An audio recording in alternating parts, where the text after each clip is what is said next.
Listen, the Fantasy Headliners content may be on YouTube and not on OnlyFans, but I can guarantee you one thing. Ain't nobody better with a tight end than us.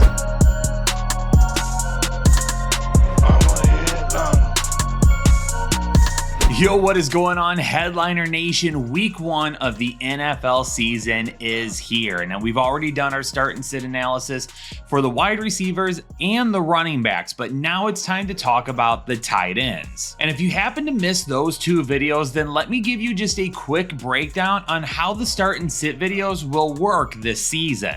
This year, we're really diving into the risk of any player at any point in time, because ultimately, it's your decision whether to start or sit a player. And you're going to make that decision based on a lot of factors that we can't take into account here, like your league size, the rest of your roster, the matchup that you have, your scoring settings. So we're aiming to give you as much information as possible about every single matchup. And then at that point, you can decide, are you able to accept the risk of some of these players and still put them in your lineup? Or do you need to be a little bit more safe and go with somebody that offers you less risk this week? When you see the defensive matchups at the bottom of the screen, anytime you see an eggplant emoji, you know that that is going to be an awesome matchup.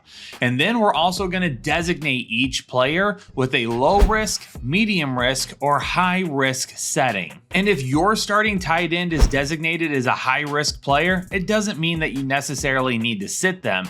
You just need to temper your expectations for the week. And listen, we need to prove that we have the best community on YouTube. If this is not your first time watching our videos here, I need you to hit the like button right away so we can prove to YouTube that our community is coming in and are watching our videos as quickly as possible. And if this is your first time watching one of our videos, then save your like till the end. But if you appreciate the content and you think you'll be back, hit the like button then and let us know in the comments. Here we go. Matchup number 1 on the week. We are going to take a look at Baltimore at Kansas City on Thursday Night Football with two of the best tight ends in the league. Kansas City may have been one of the toughest defenses in all of football last year for tight ends to score fantasy points, but I'm still betting on Mark Andrews this week. He's the safety blanket for Lamar Jackson, and we know that this secondary is super tough. Maybe he doesn't have the biggest upside in the world this week, but he definitely has one of the safest floors at the tight end position, given his relationship with his quarterback and where they view him within their offense. I know Travis Kelce burnt a lot of fantasy owners last season, but you can only blame yourselves. You were spending a late first round pick or maybe an early second round pick on him. Now his ADP has settled back. You're probably getting him somewhere in the 3rd round, and we are expecting a huge bounce back season. With the speed that they have on the outside now with Xavier Worthy and Marquise Brown when he comes back from injury, plus the sure hands of Rashee Rice in the slot, Travis Kelce is going to see a ton of one-on-one matchups, and more than likely, they're going to be against linebackers or zone coverage. Travis Kelce will tear that apart, and the consistency that we saw the couple of years prior to last season will end up coming back, and he will be a top fantasy contributor once again. And we can't be the only ones excited for a Travis Kelce bounce back this season, because Underdog is doing a special Travis Kelce pick'em this week. 0.5 yards is the line. It is an absolute gimme for all new and existing users on their app right now. So if you're not already on Underdog, head on over to their app, download it, create a free account using code word headliners, and deposit at least $10. Not only will you get that Travis Kelce pick'em to use up on Thursday Night Football, but you'll also get another special pick'em that's almost guaranteed to hit, and a deposit bonus of up to $1,000 for using code headliners when you get signed up. Right now is the absolute best time to join us over there and start nailing some of these pick'ems and putting a little bit in your wallet as well. Green Bay and Philadelphia will be kicking off on Friday night in Brazil this week. And for the Green Bay tight ends, there are a lot of question marks for me. Luke Musgrave was obviously the higher drafted tight end and had a lot more potential last season. Unfortunately, he dealt with some injuries, but even before that, he wasn't really utilized. It was Tucker Kraft that was actually utilized way more often down the stretch. In fact, from the time that Luke Musgrave got injured till the end of the season, Tucker Kraft was a top 10 tight end. Will that continue in 2024, or will Luke Musgrave take back over as the tight end one again? Now, Philadelphia's secondary was way better against tight ends than they were wide receivers, but that's saying an awful lot because they still weren't that great against tight ends. They definitely have revamped that secondary, but it's not the secondary that worries me this week. It's which one of these tight ends will actually be the main guy. We're definitely going to need to keep an eye on it. Tucker Kraft from week 12 through 18 was the tight end 8. Luke Musgrave did absolutely nothing last season. So does he come right back to the top, or are they going to continue to give Tucker Kraft an opportunity based on how he performed last year? I really like Dallas Goedert, or Dallas Goedert if you're feeling fancy. I just don't like him in 2024. Right now, he feels like he's potentially the number 4 option in this offense for me. A.J. Brown and Devontae Smith will likely be number 1 and number 2. However, they did add Jahan Dotson via trade, and you have Saquon Barkley, who, even though I don't think he'll see a ton of volume in the passing game, I still think he sees more than what recently we've seen from the running back position in Philadelphia. It will be interesting to see exactly where Dallas Goedert is on the totem pole. Last year, Green Bay did a pretty good job of stopping tight ends when it came to their receptions and receiving yards, but they gave up 8 touchdowns to tight ends last year, which was tied for 3rd most in the league. Dallas Goedert, a lot of risk for me this week. I do feel like he has to score to be fantasy viable. And if he doesn't, he's probably going to have one of those days where you really wish that you had a backup tight end in his place. Pittsburgh at Atlanta would have been the perfect matchup for the Muth this week. But unfortunately, I think there's a lot of question marks about how Arthur Smith is going to be utilizing him. And if there's one thing that Arthur Smith is good at, it's creating a lot of questions about how he uses his personnel. Heading into the preseason, it felt like Pat Freiermuth really had the opportunity to be the number 2 target on this Pittsburgh offense. However, when the preseason got here, we saw Pat Freiermuth regulated to almost a tight end 3 position on his own team. During preseason games, Darnell Washington and Michael Pruitt were utilized in 2 tight end sets, and they didn't bring Pat Freiermuth back onto the field until 3 tight end sets were utilized. So the big question becomes, when they're not running with any tight ends or just 1 tight end, will Pat Freiermuth be that guy, or will he be chipped outside into the slot? That's what we really have to find out over the next couple of weeks. If he's not really being looked at as a weapon within this offense, then that's going to spell disaster for any fantasy owner that invested in him. Pat Freiermuth's best ability is in the red zone. He creates mismatches there, and he would be perfect for Russell Wilson when they get into that position. But Arthur Smith didn't make any sense with how he ran the Atlanta Falcons last year, or maybe even the year before that. Do we really want to bet on Arthur Smith making any sense this year with Pittsburgh? Only time will tell. I am, however, feeling really good about Kyle Pitts in week 1 going up against Pittsburgh. We know Pittsburgh has a really good pass rush and that TJ Watt is going to be getting after Kirk Cousins. The biggest issue for me is that Kirk Cousins, coming back from that Achilles injury last year, hasn't had any game action, and he might be a little bit rusty, and mentally, he might not be prepared to be moving around in the pocket and extending plays. If that's the case, we're getting the ball out quickly, and that's where Kyle Pitts would be a huge asset to the offense. Pittsburgh's defense struggled in the red zone against tight ends last season, and that's where Kyle Pitts could end up being a monster this week for Atlanta. Do I think it's going to be huge volume? Maybe not. I think there's going to be some targets that just aren't catchable and not great based on the fact that Kirk Cousins is working off that rust and getting himself back to game speed. But if they can move the ball down the field and get themselves in a position to score, I'm willing to bet that Kyle Pitts will be taken a look look at before a lot of the other guys. Arizona and Buffalo have a couple of great young tight ends in this matchup, with Trey McBride, who's looking to build on a breakout campaign in 2023, and then Dalton Kincaid, who is looking to have his breakout campaign here in 2024. And Trey McBride in week 1 definitely has a great opportunity to be the number 2 target on this team. Maybe even target number 1. I love Marvin Harrison Jr. this week, and I do think he's going to see plenty of targets, but Trey McBride could push him for that spot. Trey McBride this week is going to be a safety blanket for Kyler Murray, who may have trouble finding some open wide receivers outside of Marvin Harrison Jr. If that happens, Trey McBride is going to be the guy. Last season, Buffalo, they had a little bit of issues stopping tight ends in the red zone. They gave up quite a few touchdowns to them. This week, Trey McBride has a great shot to find the end zone as well. Maybe the volume doesn't lead to a ton of fantasy upside, but the touchdown would. If the Buffalo wide receivers are having issues getting open this weekend and Josh Allen just can't connect with them, look for him to pinpoint Dalton Kincaid more times than not.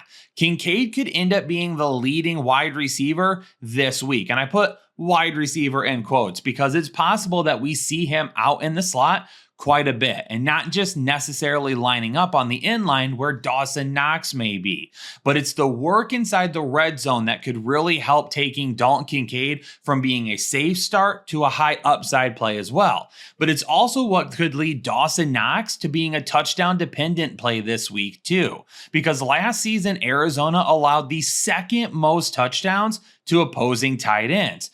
Dawson Knox and Dalton Kincaid both have a great opportunity this week. Dawson Knox, super touchdown dependent.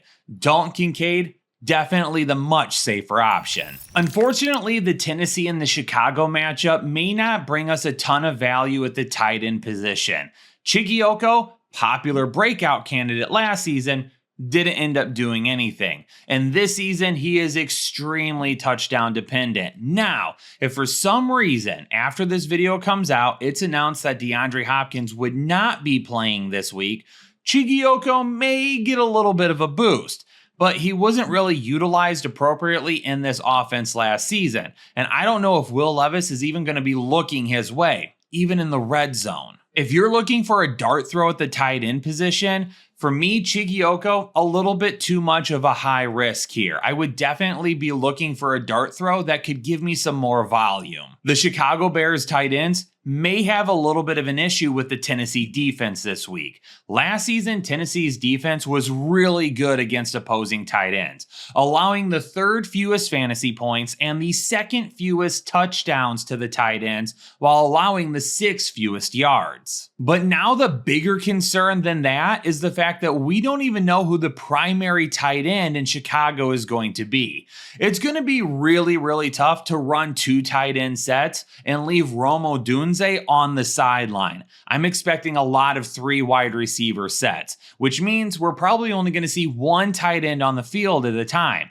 I was already worried about Cole Kmet, knowing that they had upgraded the wide receiver position so significantly with DJ Moore already in tow and then adding Keenan Allen and Romo Dunze.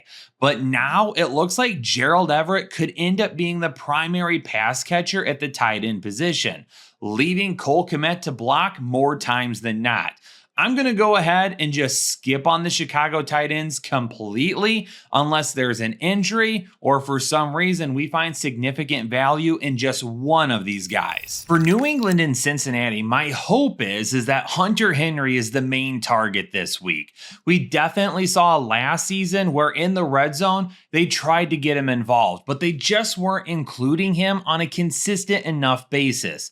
Maybe Jacoby Brissett is going to be the guy to finally get Hunter Henry going again. Last season, Cincinnati allowed the 2nd highest receiving yards and the 4th highest fantasy points to the tight end position. So we definitely have an opportunity for Hunter Henry this week, given the fact that Cincinnati's defense really isn't all that better than what it was last season. I definitely could see Hunter Henry making an impact, knowing that there's a lot of wide receivers right now that are all vying for targets on the outside, when Hunter Henry could be the guy over the middle to help open that up. I think Mike Gesicki is going to end up making an impact this season for the Cincinnati Bengals, but for this week, he's going to be my Mando must-avoid player of the week at the tight end position. And just like I'm trying to help you all avoid Mike Gesicki this week, Mando helps us all avoid unwanted odors with their clinically proven formula that fights odors for up to 72 hours. And right now, you can get your hands on their starter pack over at shopmando.com.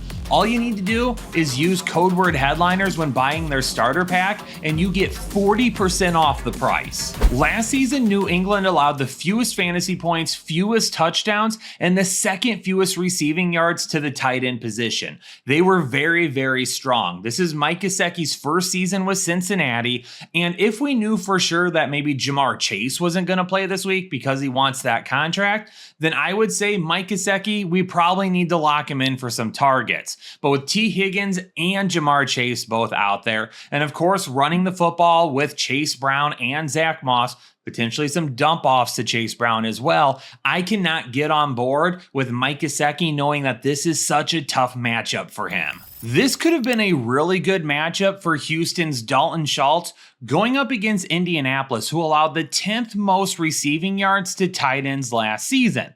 But tight ends very rarely found the end zone against Indianapolis. And really, that's what Dalton Schultz is going to have to rely on this year. Right now, he has to be number 4 in the pecking order. Stefon Diggs, Tank Dell, Nico Collins, all 3 of those guys have to be ahead of him in terms of targets. Then they're still going to run the ball with Joe Mixon. So it's not going to leave a whole lot left over for Dalton Schultz. He's going to have some good weeks, but unfortunately, I think he's going to have more bad weeks this year. Hey, come here real quick. You want a super sneaky play this week?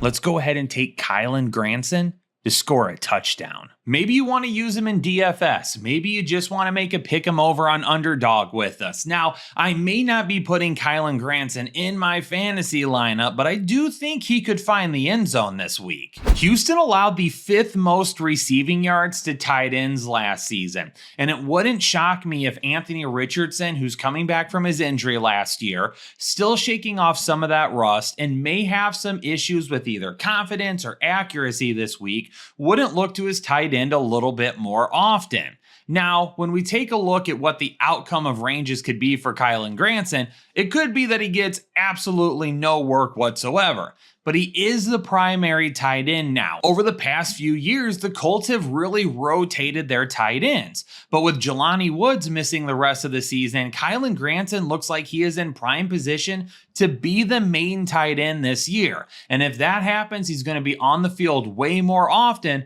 and have a lot more opportunity for volume. This may be a shot in the dark this week, but the tight end whisperer feels it down in his plums. Jacksonville and Miami are on the complete opposite sides of the spectrum when it comes to their tight end position. Jacksonville may have one of the safest tight ends in all of fantasy football. Miami may have one of the biggest boom or bust tight ends in all of football. Last season, Miami allowed the 7th most fantasy points to the tight end position, and Evan Engram is the safety blanket for Trevor Lawrence. In the wide receiver video, I already talked about some of my concerns with the wide receivers this week, but I have no concerns with Evan Engram. He should be utilized often and early in this matchup. And even if he doesn't have the upside of some of the other tight ends that you could play this week, he definitely has one of the best floors in all of football. Jonnu Smith was one of my sleepers this offseason, one of my deep sleepers this offseason. It's going to be really hard to utilize him in a redraft league, but he could end up paying off for you if you have him in a couple of best ball leagues out there. Because this week, I don't know if I'm willing to bet on Jonnu Smith being a consistent fantasy producer just yet. That could come. But in week 1 against Jacksonville, he definitely could have some big plays. Now, Jacksonville didn't give up a ton of touchdowns to the tight end position, but they did give up a lot of points and a lot of yards. And that's mainly because they allowed an insane 12.45 yards per reception against tight ends last season. Tight ends weren't putting up huge overall volume numbers, But when they got passes sent their way, they were putting up huge yards on those plays. And that is exactly what Jonnu Smith does. Jonnu Smith is the definition of big play tight end. And again, I don't know if I'm feeling the risk factor this week with him in my redraft league, but because of the way Jacksonville gave up huge plays to tight ends last season, I absolutely think that he's a dart throw, maybe in a DFS lineup. Throw maybe a ticket or two out there on Underdog. And most importantly, if you have him in a best ball lineup, he could end up being a big asset for you this week. Taysom Hill is really the only tight end to discuss of value in the Carolina and New Orleans matchup. For Carolina, Tommy Tremble and Ian Thomas are both listed atop the depth chart right now. But Jatavian Sanders is a rookie to keep your eye on as the season goes on. Nobody is out there trying to start Juwan Johnson right now, even though he does have touchdown potential every single week. But Taysom Hill is the guy, and Taysom Hill has tons of risk. And you know how I feel about Taysom Hill. He should not be listed as a tight end in fantasy football. But here we are. He is, and he catches the eye of a lot of you every single week. Taysom Hill will have a high risk every single week, unless he is so integral to the game plan in 2024 that he is scoring consistently. Over the last 2 years, he's given you a few games where he finishes as a top 12 tight end, but more times than not, he finishes well outside the top 12. Like if you try to start him and he doesn't work out, you're basically taking a 0 in the tight end spot. It is really, really difficult to do that to your team every single week. So if you want to take a shot with Taysom Hill, maybe he will be utilized a little bit differently. Maybe he will be in the game plan and see more passes, see more targets, run the football a little bit more often, and maybe even get a little bit more work at quarterback. But if they don't do all of that consistently, then you do find yourself with an issue of trying to put somebody else in the lineup that gives you a much safer floor. Minnesota and the New York Giants is another matchup with no value at the tight end position right now. Josh Oliver appears to be the starter for the Minnesota Vikings until TJ Hockenson comes back. And more than likely, we will not be looking towards Josh Oliver at all this season. We'll wait for Hockenson to come back, and then we'll start to evaluate the tight end position much differently from Minnesota at that point. For the New York Giants, Daniel Bellinger is currently atop the depth chart, but we know Theo Johnson out of Penn State, who they just spent a draft pick on, has an opportunity to make an impact as well. Now, Bellinger is probably more of a receiving threat, where Theo Johnson would be helping on the blocking part of the game a little bit more often. We'll see how that plays out this week. The New York Giants, definitely something to monitor with the tight end position. I've liked Daniel Bellinger. I do think that he can make an impact. But realistically, in this offense with so many receivers that are kind of at the same level of him, he may not stick out. In week 1, we'll get our first look at how Las Vegas plans on utilizing Brock Bowers in their offensive scheme. Everything out of training camp seems to suggest that he could be used all over the field. I am going to continue to list him as a medium risk for right now, though, until we see a lot of consistency over the first few weeks of the season. Now, I want you all to keep in mind that a few years ago, there was an ultra athletic tight end, a guy that was looked at as a difference maker, wouldn't play a natural tight end position, would be used as a weapon on the outside, in the slot, and all over the formation. His name was Kyle Pitts, and he was supposed to be a difference maker, and Atlanta hasn't been able to utilize that as of yet. Now, it's not entirely Atlanta's fault, because I think Kyle Pitts may have been overhyped a little bit as a weapon and may have been more successful if he had been utilized as a traditional tight end. And that's where things become really tough for rookie tight ends. It's that change to the NFL type of game plan where you're not just a receiver and there's other things that you need to do as well. But for Brock Bowers, that may not end up being the case. He definitely is a guy that takes advantage of zone schemes very, very well. But the man-to-man coverage at the NFL level could cause some problems for him. I think he has a good week this week, and I do think we see some creative usage from him, but I'm not ready to jump on board with a top 5 option yet. It may take a few weeks to evaluate how Hayden Hurst is going to be utilized for the LA Chargers offense. Now listen, Jim Harbaugh, he may be my spirit animal. He loves tight ends just as much as I do, but I don't know how he's going to fit in this offense as of yet. Hayden Hurst definitely could end up being a weapon, but there are a lot of receiving weapons as well, and we know the Chargers are going to run the football. I'm not super convinced that Greg Dulcich is even the main tight end for the Denver Broncos. Adam Troutman is a Sean Payton guy and is technically listed first on the depth chart right now. Greg Dulcich is a better receiving weapon, but he spent last season injured on and off. And because of that, we really didn't get a chance to evaluate him fully, the same way that the Denver Broncos probably didn't evaluate him fully. We'll see if things change as the year goes on, but for right now, there's no Denver Broncos tight end that I'm willing to invest in. But for the Seattle Seahawks, Noah Fant, who used to be on the Denver Broncos, may look to get a little bit of a revenge game this week. Noah Fant is actually in a prime position this week. Right now, he's got one wide receiver that's banged up in Tyler Lockett. He's also got DK Metcalf, who's going to have to face Patrick Surtain on the outside, which means Jackson Smith-Njigba may be the only healthy wide receiver that's not going to have a tough matchup this week. The Denver Broncos last season allowed the most fantasy points, most receiving yards, and most touchdowns to the tight end position. Noah Fant, looking to seek a little bit of revenge after being included in that Russell Wilson trade, may absolutely put up a big game this week. I don't know if it lasts all season long, but I'm going to put him as a low risk. He's a little bit closer to medium risk for me than he is low risk. I do think that there is a potential for this to not work out just because that's the way Seattle's offense operates sometime. But you're not going to find a better matchup or a better opportunity for Noah Fant to be the guy. Dallas and Cleveland is a prime tight end matchup with Jake Ferguson and David Njoku both being in this game.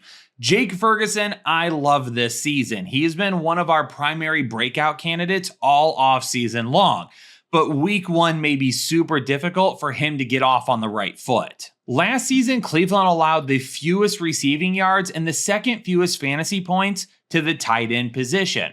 But Jake Ferguson hopefully is locked in as the number 2 target on this team. There's going to be some risk with playing him this week, but if you drafted him as your tight end 1, I'm probably not going to consider sitting him based on the targets alone. Now, the reason that Cleveland has been so good against tight ends is a man by the name of Jeremiah Owusu-Koramoah, or JOK. This guy is one of the best cover linebackers in all of football, and he was a hybrid player at Notre Dame, moving from linebacker to safety to defensive end. That's just how much of an athletic freak that he is. The dude is absolutely incredible and does a great job of moving out into coverage when he needs to against more athletic tight ends. We'll see if Dallas can game plan away from that and get Jake Ferguson into the open field. If they do, they should be just fine. But if he's locked up by JOK quite a bit, it could lead to a rough day. Last season, Dallas allowed the 3rd fewest receiving yards to the tight end position. And somebody has to be the guy this week. And David Njoku has a shot, even if his upside isn't all that great. Because of the tough matchups on the outside and because of needing to get the ball out quickly because of the pass rush, David Njoku could end up being the main game plan weapon against the Dallas Cowboys. Let's hope if that happens that he's able to see enough targets to help with that floor. But the touchdown would be exactly what he needs to reach a decent ceiling. David Njoku may be a borderline tight end 1 this week based on the volume alone. The Washington-Tampa Bay matchup doesn't have an enticing tight end for me in fantasy this week.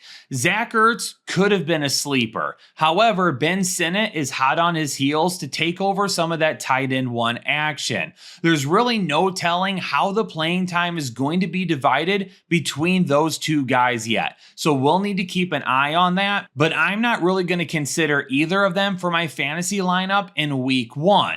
And then for Tampa Bay, Cade Otton, people desperately want him to be a thing, which makes sense. Last season, he ran more routes than any other tight end in football, but his targets are garbage. He's not utilized in the passing game. Sometimes he's looked at in the red zone, but it's not very often. Maybe that changes this year, but I'm going to have to see it consistently before I believe it. For the LA Rams, Colby Parkinson is stepping in as the tight end one for Tyler Higbee, who, believe it or not, is back at the same field where he was injured last season. As the season goes on and Tyler Higbee potentially gets healthy towards the end of the year, maybe we'll discuss the tight end position a little bit further for the LA Rams. But I do believe they'll probably utilize other wide receivers before they utilize Parkinson. But let's talk about the potential tight end one overall this week. Sam Laporta scored a touchdown last year in the playoffs against these same LA Rams. And the Rams allowed the second most fantasy points, the second most touchdowns, and the 6th most receiving yards to tight ends last season. You already know that Sam Laporta is going to be a huge piece of the game plan this week. He should see a really solid day. He's got a shot at a touchdown, and he could end up being the tight end one on the week. On Monday Night Football, maybe Tyler Conklin finds himself with 5, maybe 6 targets. He definitely could be an option for Aaron Rodgers getting the ball out quickly before that San Francisco defense gets in the backfield with him. He may not be able to move and extend plays just yet like he has been able to in the past. So getting rid of it quickly will be the name of the game. But Tyler Conklin to me just doesn't have the floor or the ceiling to risk investing in this week. You know who I am investing in though? It's George Kittle. The New York Jets allowed the 2nd most touchdowns to opposing tight ends last season. So go ahead and lock me in with a pick'em slip over on Underdog, taking the over on 0.5 touchdowns for George Kittle. Maybe he doesn't have a huge day in terms of volume, receiving yards, and receptions, but scoring that 1 touchdown would be more than enough, especially when they get to the red zone and they're looking to make an impact over the middle of the field, while Sauce Gardner is on Brandon Ayuk.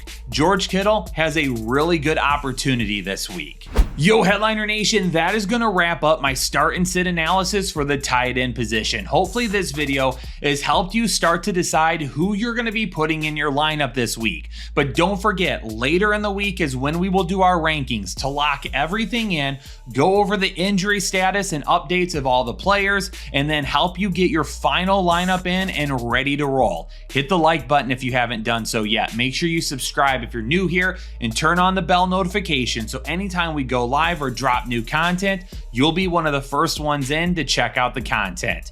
I'm going to get out of here now. Time to work on some quarterbacks. Stay safe, stay healthy, and I'll catch you all on the next episode of the Fantasy Headliners.